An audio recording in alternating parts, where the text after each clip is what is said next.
ሰላም ሰላም እንዴት ናችሁ የእግዚአብሔር ቤተሰቦች?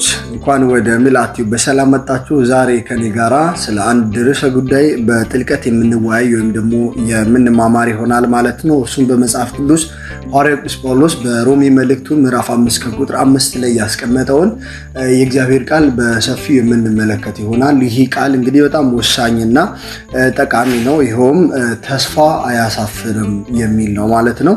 በዚህ ጉዳይ ላይ እንግዲህ ዛሬ ወሳኝና ህይወትን የሚቀይር የመጽሐፍ ቅዱስ ቃል እንደሆነ የታወቀ ነው ይህ ጉዳይ ማለት ነው። ስለዚህ ጉዳይ አብረን እናያለን። እንግዲህ በሮሜ መልእክቱ ላይ ተስፋ አያሳፍርም እያለ ሐዋርያው ቅዱስ ጳውሎስ ይናገራል። እንግዲህ ወገኖቼ በዚህ ዓለም ላይ በምንኖርበት ጊዜ ሰውን ሊያሳፍሩ የሚችሉ ብዙ ነገሮች ሊኖሩ ይችላሉ። ለምሳሌ ሰው በገንዘብ ተደግፎ ገንዘብ ሊያሳፍረው ይችላል። በሰው ተደግፎ ሰው ሊያሳፍረው ይችላል። በጉልበቱ ተደግፎ ጉልበት ሊያሳፍረው ይችላል። በጥበቡ ወይም በራሱ እውቀት ተደግፎ በራሱ ማስተዋል ተደግፎ ይሄ ሁሉ ነገር ሊያሳፍረው ይችላል። ስለዚህ በጤናው ተደግፎ ከሰው ጋር ባለው ግንኙነት በብዙ አይነት ነገር በስልጣን በእነዚህ ነገሮች ተደግፎ ሰው ሊያፍርባቸው የሚችልባቸው ምድራዊ የሆኑ ጉዳዮች ብዙ ነገሮች እንዳሉ እናስተውላለን በዚህ ዘመን። በመጽሐፍ ቅዱስ ግን መጽሐፍ ቅዱሳችን እንደሚነግረን የማያሳፍረው ተስፋ እንደሆነ ይነግረናል። እና ተስፋ ምን ማለት ነው የሚለውን ነገር ከማየት ለእግዚአብሔር መልካም ፍቃድ የዛሬውን ጉዳያችን እንዳስሳለን ማለት ነው። እንግዲህ ብዙ ሰዎች ተስፋ ማለት ምኞት ይመስላቸዋል። ይኸውም ምኞት እንደሆነ ያስባሉ። በተለይም ደግሞ ምናልባት ይሆናል ብለን በጥርጣሬ መንፈስ የምናወራው ወይም ደግሞ የምናስበው የምንመኘው ነገር ተስፋ እንደሆነ ይናገራል። ነገር ግን መጽሐፍ ቅዱስ ተስፋን በሌላ አውድ ወይም ደግሞ በተለየ መንገድ እንድንረዳው ያግዘናል። ይሁን ደግሞ ተስፋን በመጽሐፍ ቅዱስ ጠቅለል ባለ ሁኔታ ስለ ተስፋ በምናይበት ጊዜ ምንድን ነው የምንረዳው የሚለውን ስናይ ተስፋ በእግዚአብሔር ታማኝነት ላይ የተመሰረተ እርግጠኛ የሆነ ጥበቃ እንደሆነ እንረዳለን። ምንድን ነው በዚህ ውስጥ የምንረዳው ነገር? እግዚአብሔር ታማኝ ነው። እግዚአብሔር አምላክ ለተናገረው ነገር፣ እግዚአብሔር አምላክ ለሚያደርገው ነገር ሁሉ ታማኝ ነው። በዚህ ታማኝነቱ ላይ የተመሰረተው የኛ እርግጠኝነት እርሱ እርግጠኝነትን ብቻ አይደለም ጥበቃችንም ጭምር እርሱ ነው ተስፋ የሚባለው ማለት ነው። ስለዚህ ተስፋ ማለት እግዚአብሔር የተናገረውን ይፈጽማል ብሎ በፍጹም በሆነ እምነት ጽኑ በሆነ እምነት ማመን ነው ማለት ነው። ምናልባትም አሁን ህይወታችን ውስጥ ብዙ ችግር ሊኖር ይችላል። ምናልባትም ደግሞ ሰዎች ተስፋ አስቆርጠውን ሊሆን ይችላል። ምናልባትም ረጅም ጊዜ ስንጸልይላቸው የነበሩ ነገሮች እንደምንፈልጋቸው ወይም በፈለግናቸው ጊዜ ላይከናወኑ ላይሆኑልን ይችላሉ። በዚህ ሁሉ ነገር ውስጥ ግን እግዚአብሔር ይችላል ወይም ደግሞ ያደርግልኛል ብሎ በእግዚአብሔር ላይ እርግጠኛ መሆን ያ ነው ተስፋ የሚባለው። ለዛም ነው በመጽሐፍ ቅዱስ ላይ እግዚአብሔር አምላክ በእኔ ታመን ተስፋም አያሳፍርም እያለ በመጽሐፍ ቅዱስ የሚነግረን ሐዋርያው ቅዱስ ጳውሎስም የሚመክረን ማለት ነው። ዕብራውያን ላይ ስለ ተስፋ ሲናገር ሐዋርያው ተስፋን በአንድ ነገር ይመስላል። እሱ ምን ይለዋል? የነፍስ መልህቅ ነው ብሎ ይናገራል። በተለይ ዕብራውያን ምዕራፍ 6 ከቁጥር 19 ላይ ተስፋ የነፍስ መልህቅ ነው ይላል። መልህቅን ስንመለከት እግዚአብሔር ቤተሰቦች መልህቅ መርከብ በማዕበል ውስጥ እንዳትጠፋ ይይዘዋል ወይም ደግሞ ይረዳዋል። ይኸውም ተስፋ በሰው ልጅ ሕይወት ውስጥ እንደ መልህቅ ሆኖ በመከራ ውስጥ ሊሆን ይችላል፣ በፈተና ውስጥ ሊሆን ይችላል፣ ሰዎች ሊጥሉን ሲሞክሩ ሊሆን ይችላል። እንደ መልህቅ ሆኖ ሊይዘን የሚችለው ምንድን ነው ያልን እንደሆነ ተስፋ ነው። ለዛም ነው ተስፋ እንደ መልህቅ ሊይዘን የሚችል ነገር እንደሆነ የሚያስረዳን ማለት ነው። ስለዚህ በዚህ ነገሮች ሲበላሹ ምን ሲሉ ተስፋን እንዳንቆርጥ መጽሐፍ ላይ በተደጋጋሚ በእግዚአብሔር በሚያደርጋቸውም ነገሮች ላይ ተስፋ እንዲኖረን የሚያስፈልገው ማለት ነው። እንደ እግዚአብሔር መልካም ፍቃድ ተስፋ ይሄ ነው ብለን ካልን የዓለም ተስፋ፣ የክርስቲያኖች ተስፋን በሁለት በእነዚህ ከፍለን ማየት እንችላለን። ምክንያቱም ቦልድ የሆነ ወይም ደግሞ የታወቀው ነገር ዓለምም ተስፋ እንድናደርግ ወይም ደግሞ በዓለም ያሉ ሰዎች ጠቢባን ሊባሉ ይችላሉ፣ ፈላስፋዎች ሊባሉ ይችላሉ። ልክ ክርስቲያኖች ተስፋ እንድናደርግ በክርስቲያኖች በኩል ያሉ መምህራን እንደሚመክሩን ሁሉ ዓለምም ትመክረናለች አይደለ? ተስፋን። ነገር ግን ዓለም የምትሰጠን ተስፋ ክርስቲያኖች ከሚኖራቸው ወይም ደግሞ ከክርስቲያኖች ተስፋ በተለየ መልኩ ነው። ለምሳሌ የዓለም ተስፋ በሁኔታ ላይ የተመሰረተ ነው። የዓለም ተስፋ ነገሮች ከተበላሹ የሚቆረጥ ወይም ደግሞ ሊጠፋ ወይም ደግሞ ሊቆም የሚችል ነው። ብዙ ነገሩ ከክርስቲያኖች ተስፋ በጣም የራቀ የተለየ ነው። የዓለም ተስፋን ስንመለከት በእውቀት፣ በገንዘብ፣ በጉልበት እነዚህን በመሳሰሉ እነዚህ ሊያመጧቸው በሚችሏቸው ጉዳዮች ላይ የተመሰረተ ነው። ነገር ግን የክርስቲያን ተስፋ በእግዚአብሔር ላይ የተመሰረተ ነው። መሰረቱ የክርስቲያኖች ተስፋ እግዚአብሔር ነው። እግዚአብሔር መሆኑ ምንድነው? የክርስቲያኖችን ተስፋ ለየት ያለ ነው እንድንል የሚያደርገን ተስፋው መሰረቱ እግዚአብሔር መሆኑ ነው። የታወቀ ነገር ነው። ምንድነው እግዚአብሔር መሆኑ እንዲለይ የሚያደርገው ያለ እንደሆነ እግዚአብሔር የማይለወጥ ጽኑ ነው ወይም ደግሞ ጽኑ አምላክ ነው። ስለዚህ ሁኔታዎች ቢቀያየሩ እግዚአብሔር አይቀየርም። ሰዎች ቃላቸው ሊፈርስ ይችላል። እግዚአብሔር ቃሉን ሊፈርስ ወይም ደግሞ ሊለወጥ አይችልም። ሰዎች ሊተውን ይችላሉ። እግዚአብሔር ግን ከእናንተ ጋር ነኝ ብሎ ተስፋን የሰጠን አምላክ ስለሆነ የማይቀየር ወይም የማይተውን አምላክ ነው። ስለዚህ ተስፋችን እግዚአብሔር ነው የክርስቲያኖች እኛ። ዓለም ግን የምትሰጠን ተስፋ የሆነ የሚጨበጥ ሆኖ ነገር ግን ምን ሊል የሚችል ነው? የሚጠፋ ነገር ነው። መሰረትም የሌለው ነገር ነው። ስለዚህ ከእግዚአብሔር የሆነ ተስፋ ግን ሁል ጊዜ መሰረቱ ጽኑ ነው፣ የታወቀም ነው፣ እንዲሁም ደግሞ የማይናወጽ ነው፣ የማያሳፍርም ተስፋ ነው ማለት ነው። የማያሳፍርም ተስፋ ነው። እንግዲህ ተስፋችን ማን ነው ካልን እግዚአብሔር ነው። ተስፋችን ነገር አይደለም። ተስፋችን ሰው አይደለም። ተስፋችን ገንዘብ አይደለም፣ ወይ ደግሞ ገንዘብ ሊያመጣው የሚችል ነገር አይደለም። ቁስ ነገር ወይ መልካችን ወይ ደግሞ ስልጣናችን ወይ ዕውቀታችን አይደለም። ተስፋችን የክርስቲያኖች ትልቁ ተስፋችን መጽሐፍ ቅዱስ እንደሚገልጠን በሰፊው እንደሚያስተምረን ክርስቶስ አምላካችን ኢየሱስ ክርስቶስ እንደሆነ መጽሐፍ ቅዱስ ይነግረናል። በተለይም ይህን ሐዋርያው ቅዱስ ጳውሎስ ኢየሱስ ክርስቶስ ተስፋችን መሆኑን ሲናገር ወደ ቆላሴስ በላከው መልእክቱ ምዕራፍ 1 ከቁጥር 27 ላይ እንዲህ ይለናል። ክርስቶስ በእናንተ ያለ የክብር ተስፋ ነው ይላል። የምን ተስፋ ነው? ክርስቶስ የክብር ተስፋ ነው። የማያሳፍር የክብር ተስፋ ማን ነው? ተስፋ የማንቆርጥበት ወይም ደግሞ የማይዝል የክብር ተስፋችን ክርስቶስ ኢየሱስ እንደሆነ ይናገራል። በጣም በሚገርም ሁኔታ ሐዋርያው የቆላሲስ መልእክትን የጻፈው በሮም በመጀመሪያ እስር ቤት በነበረበት ጊዜ ነው። ይሄ የቆላሲስ መልእክት የጻፈው ማለት ነው። አስተውሉ።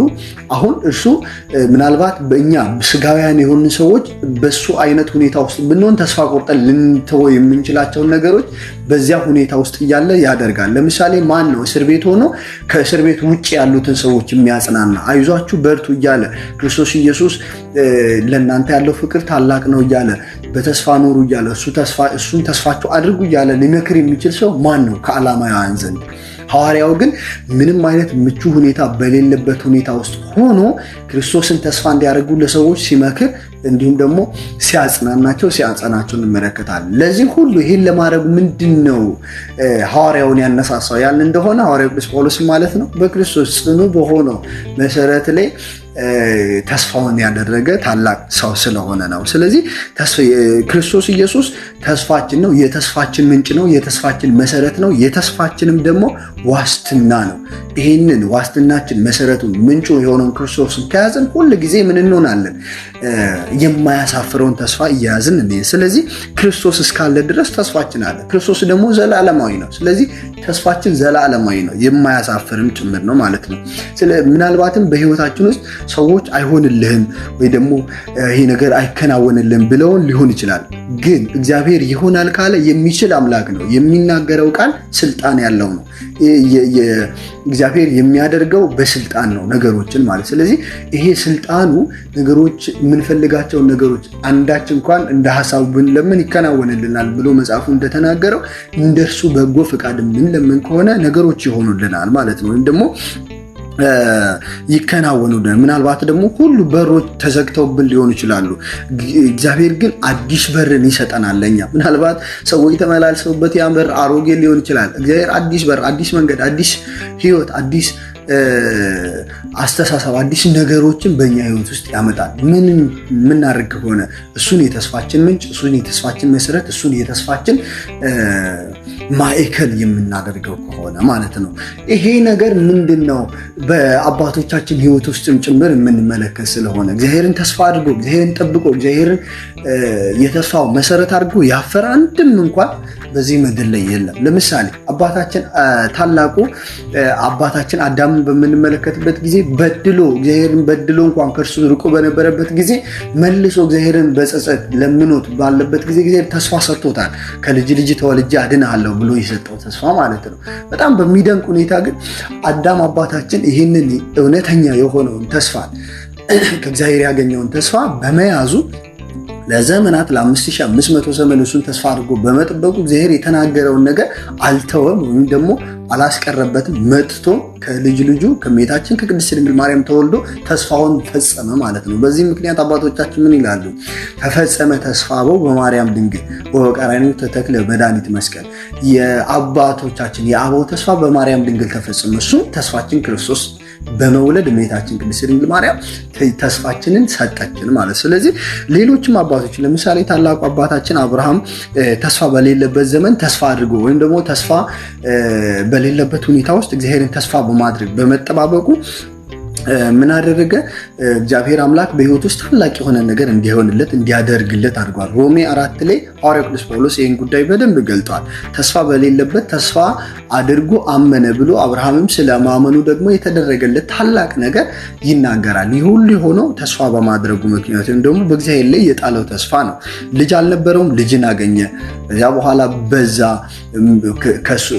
ራሱ ተባርኮ እሱም ደግሞ ከሱ አልፎ ሌሎች ዘሮች የአሕዛብ ዘሮች ሁሉ በእርሱ እንዲባረኩ ሆኑ። እግዚአብሔር ምን አድርጎ ስለያዘው ተስፋ አድርጎ እግዚአብሔርን በመያዙ የሁሉ ነገር ሆነለታል ማለት። ስለዚህ ዛሬ በሕይወታችን ውስጥ የማይቻል ብለን ያሰብናቸው ነገሮች ነገር ግን እግዚአብሔር የማይቻለውን ወይም ደግሞ ተስፋ በቆረጥንባቸው መንገዶች እግዚአብሔር ተስፋ ሆኑን ያንን ነገር ሲያሳልፈን እንመለከታለን። ቅዱስ ዳዊትን ስንመለከት ደግሞ በችግር ውስጥ ሆነን ተስፋ ማድረግን በደንብ አድርጎ ሊያስተምርን የሚችል ታላቅ አባት ነው። ዳዊት ብዙ ጠላቶች ነበሩት።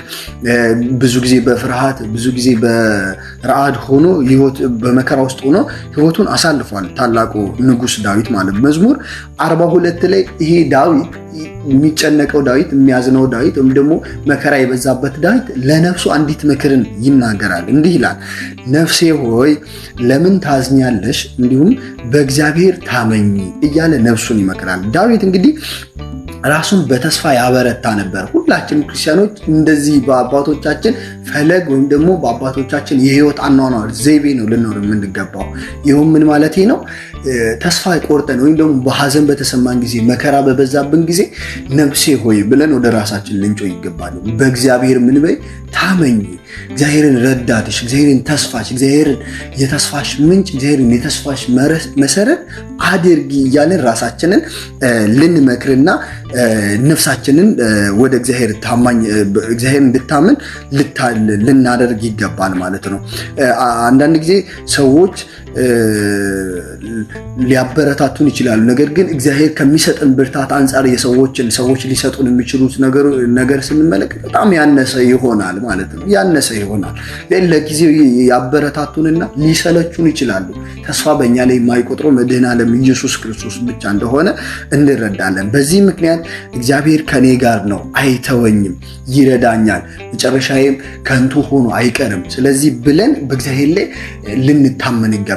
እንደዚያም ብቻ አይደለም፣ እግዚአብሔር አይተወኝም ማለትም ብቻ ሳይሆን ነፍሴ ሆይ ብለን እግዚአብሔርን ታመኝ እያልን ልናበረታት ነፍሳችንን እንደሚገባ እንረዳለን ማለት ነው። በመጨረሻ ተስፋ ማድረግ ምንድን ነው የሚጠቅመን የሚሉትን 4 ነጥቦችን እንመለከትና እንጨርሳለን ማለት ነው። የመጀመሪያው ተስፋ በመከራ ውስጥ ጽናትን እንድናገኝ ወይም ደግሞ ጽናት እንዲኖረን ትረዳናለች።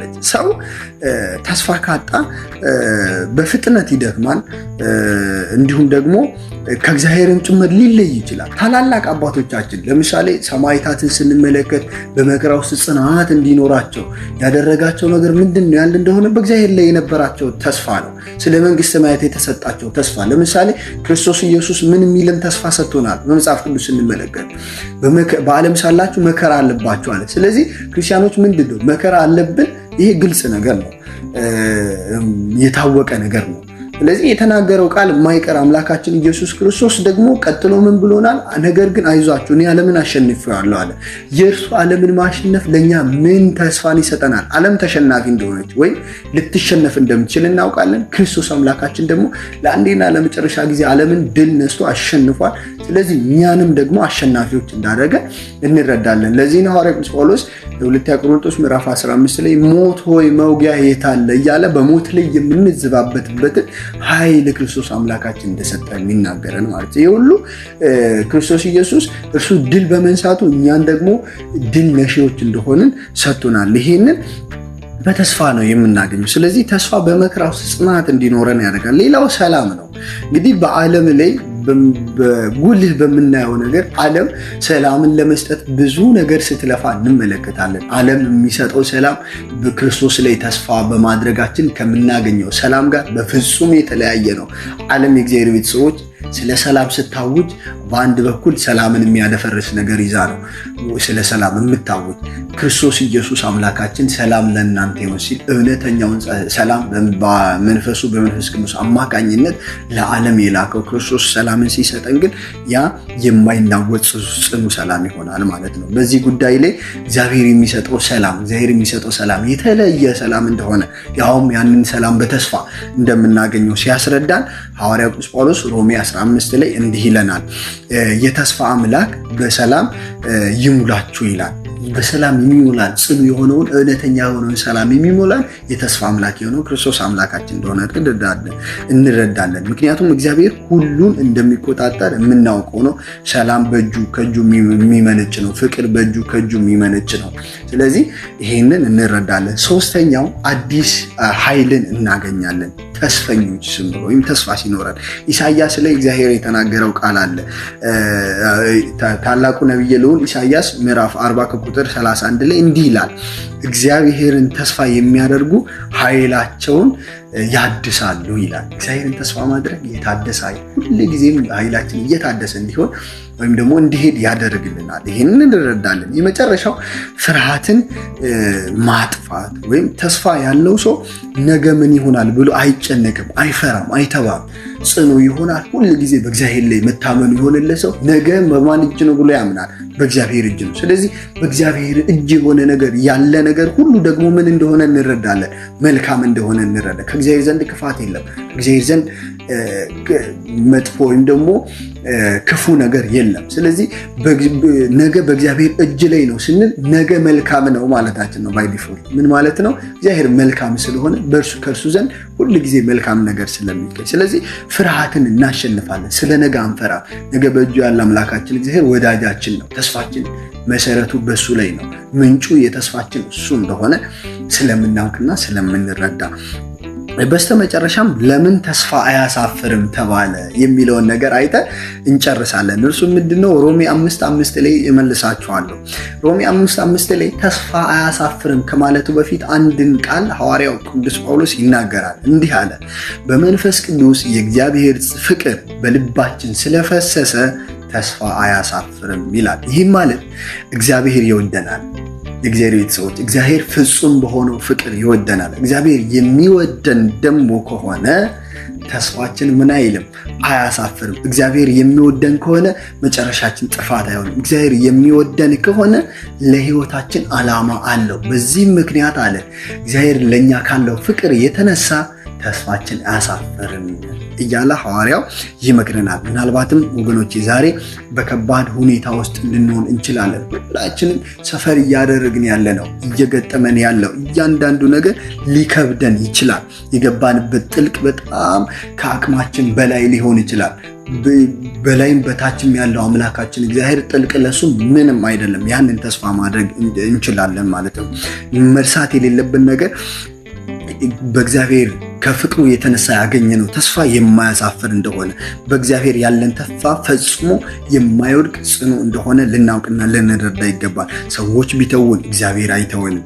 ይሄ ብቻ አይደለም፣ በሮች ቢዘጉብን እግዚአብሔር አዲስ በርን ለእኛ የሚሰጥ ታላቅ አምላክ እንደሆነ እንረዳለን። ዛሬ ተስፋችን በክርስቶስ ላይ ያደረግን እንደሆነ እርሱ የተስፋችን ምንጭ የተስፋችን መሰረት ያደረግን እንደሆነ ዘላለማዊ አምላክ፣ ዘላለማዊ ደስታ፣ ዘላለማዊ የሆነን ጽኑ ጽናትን በህይወታችን ውስጥ ይሰጠናል ማለት ነው። ስለዚህ በመጨረሻ የምነግራችሁ ነገር ሁል ጊዜ አንድን ነገር ክርስቶስ አምላካችን እያልን ልንጸልይ ልንጠይቀው ይገባል። እርሱም ጌታ ሆይ ዛሬ ተስፋችን በአንተ ላይ እንጥላለን፣ ሁል ጊዜ መረባችንን እንጥላለን ብለው እንደተናገሩት ሐዋርያት የተስፋችንን መረብ በእግዚአብሔር ላይ እንጣል።